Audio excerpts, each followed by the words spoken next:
Hello everyone, ZXSS here, and what have I got on the menu for you today? Well, I have Faster Than Light, the little space indie game that came out some time ago. Now, first things first, why did I choose to review Faster Than Light? It's simple. It's because I watched possibly one of the most douchebag reviews on the internet, especially on YouTube, of a person who basically went over this game and basically didn't tell you squat about it. Come on, he spent at least 2 minutes talking about the game and clearly showed an understanding of how he doesn't understand what is what. Let me get through to you for the basics. Faster Than Light is not one of your Wing Commander style spaceship battle things or anything else like that. It's basically, I could say this is a starship simulator. What more can we ask for that one? Yes, it's a starship simulator. As you go across your intrepid mission across the stars to deliver information to said people. I can't remember who it was, and quite frankly, I don't care because I've never managed to clear all 8 sectors so far because it's quite a difficult game. But what do you get? Well, you start the game and you have your ship and you have a few members of your crew as you begin your epic voyage of total awesomeness in your efforts to get this information to safety. Now, when you look at first at screen, you don't see very much of what is going on. Basically, you have your ship, and then you have the outline of the ship, which is basically shows all the rooms in there and various different rooms which part of your ship is in. There's an oxygen control room, there's engine control, weapon control, anything you would probably find in a Star Trek person's wet dreams, if you want to be truthfully honest. So you have to then go fly from planet to planet, hoping on situations that are going to be good. And each different encounter is random. But let me go back a little bit for the ship. Your ship starts off, well, pretty naff, if you ask me. It's not very well equipped for fighting. You can probably fight a few things, but if you come across anything big, the best thing to do is actually just run away. But as you go through the game, you start doing things on planets, you rescue people, you get ambushed, you start gaining scrap metal. And with that scrap metal, you could use that to upgrade your ship on the fly. Hey, what more can you say? As you go through, you can upgrade the shields, you can upgrade the engines, you can upgrade your weapons controls, and just generally make your ship an all-round more better kick-ass ship. Because, hey, who doesn't want to kick ass in their ship? Yeah. As you go through, it looks like what seems to be very simplistic, but then a little bit later on, you discover the depth this game actually has. Your crew members will wander about, and you can give them orders a la Command and Conquer style. So if anything happens during a fight and you actually get damaged onto your ship, you can send your crew members off to go do repairs. Preferably when they're not in combat, but if push comes to shove, you know you're going to have to do it. But there must have been quite a bit of sci-fi inspiration from this, because as you're flying through the galaxy, you'll go to a planet, or you might find a distress call in there. As you go to your distress call, you could get ambushed, or you can actually help someone out, if you have said equipment. There seems to be quite a nice bit of detail on this. So, and also, every adventure is going to be different. Now, I'm going to go on to a few other facts. Said person was pissing and moaning about there's no resolution change. Why would you want a resolution change? And they were also coming about 8-bit graphics. There is absolutely no way in hell this is 8-bit graphics. If anybody wants to firmly believe this is 8-bit graphics, then yeah, and 8-bit music. Sorry, no. So, some people just talk out their arse if you preferably ask me. And they really need to play the game for more than 2 minutes to obviously understand the full complexity of this game. Now, the game in itself is rather good in simplicity. It's a sit down and play game. You sit down and you play it, and it can be played in one sitting. But it has replayability, so you can replay multiple times. But if every time you do replay it, you're going to get a different set of problems come up and a different route. You're not going to play the same game twice. So roguish in essence that you have this sort of thing, but it gives you a different experience every time you play the game, and you will not be able to plan tactics the same way every single time. You can sit there going, oh, but we could go this way that time. No one, sorry. The layout of the galaxy is different every time. And every time you finish a sector, you'll choose to go to the next sector, which has different variants on who owns the sector, who controls it, what sort of things you might be expecting there. Mm. Now, as you make your mad dash, there's also things in the set to help you out. There is merchants who will sell you stuff for your ship. So if you don't feel like putting full upgrades on, you want to buy additional things, then you can upgrade your ship, get extra crew members, all which comes in very handy for helping you out in getting your way across space. Now let's go into a few more details which some people forget to mention, especially when they're playing this game because they just simply pass it off as it just comes down to luck.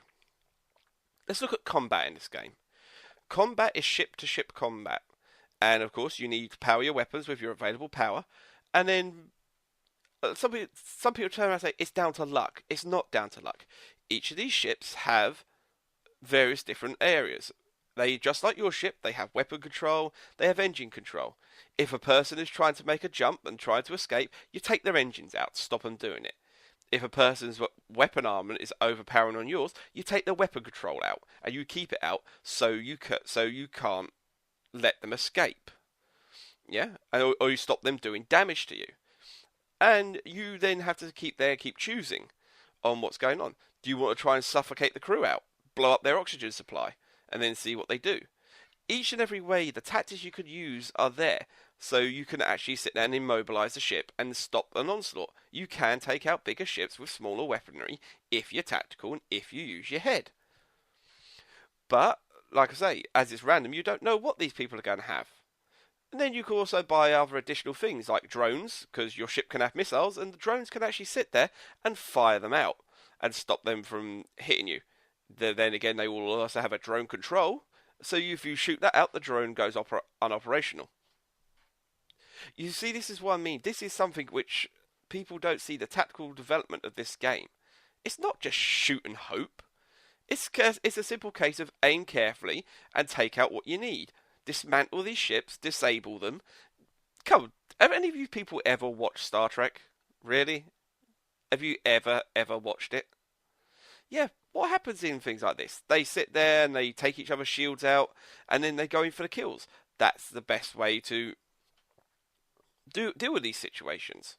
So, where combat is not basic and is not down to luck as much as what some people believe, if you think very carefully and if you look very carefully, it is actually a very involved combat. You need to think. You can have an auto fire set to it, or you can tell each attack to fire manually when it's ready. Yeah, it's not rapid high scale combat, but it's still good. But your ship also has other features as well, and including you need a pilot, obviously, to fly the ship. You have your sensors as well, which for some strange reason looks like a CCTV camera. Yeah, don't ask me why. But the sensors allow you to see inside the ships, and so you can see the outlines. If your sensors go offline, then you lose insight of what's going on. You even lose insight of your own ship. So that is a problem. Yeah? And you also have door control. Why would we want to have door control? Well, that comes from a point for that one. But there are numerous other various elements which also spring into what's going on with your ship. Your ship can catch fire. And what happens when the ship catches fire? Then you have to run your team around there to get the fire under control. And just to make sure that nobody is going to get your crew members killed.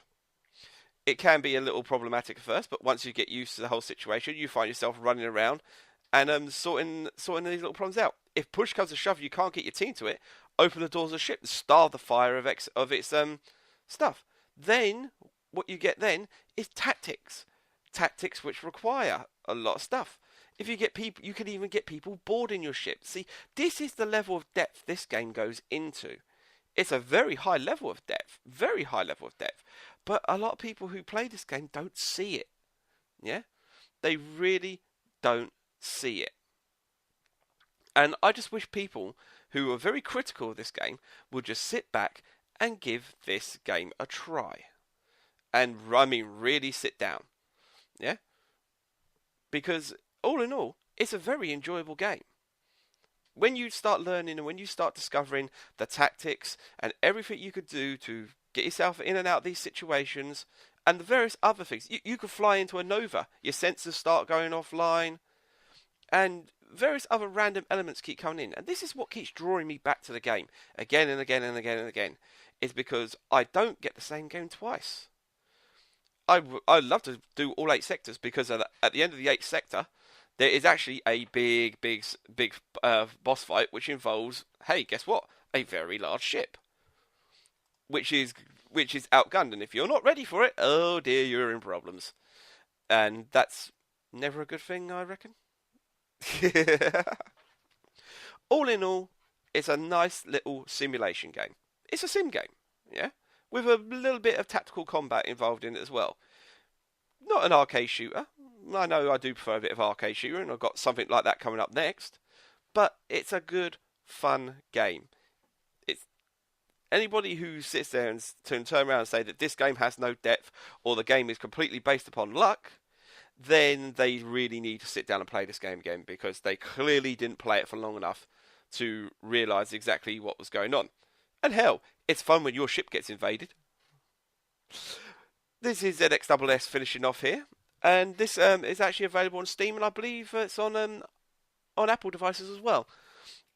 Should have done my homework, but I mainly play the Steam version. And for anybody who's actually sitting there saying that this isn't a game that is worthwhile, I'm sorry, you people really need to look into what is tactical and what's not. Yeah, because this is a great little tactical game. It's very simplistic, and it's just good. Yeah, that's my own wholehearted opinion. May not be everybody's cup of tea, but it's simplistic and good. It was a Kickstarter project, and a lot of people wanted it, and I reckon a lot of people were probably happy with it too. Anyway, ZXSS finishing off here, and find it and play it. That's all I can say for this one, and I'll see you all soon. Bye bye.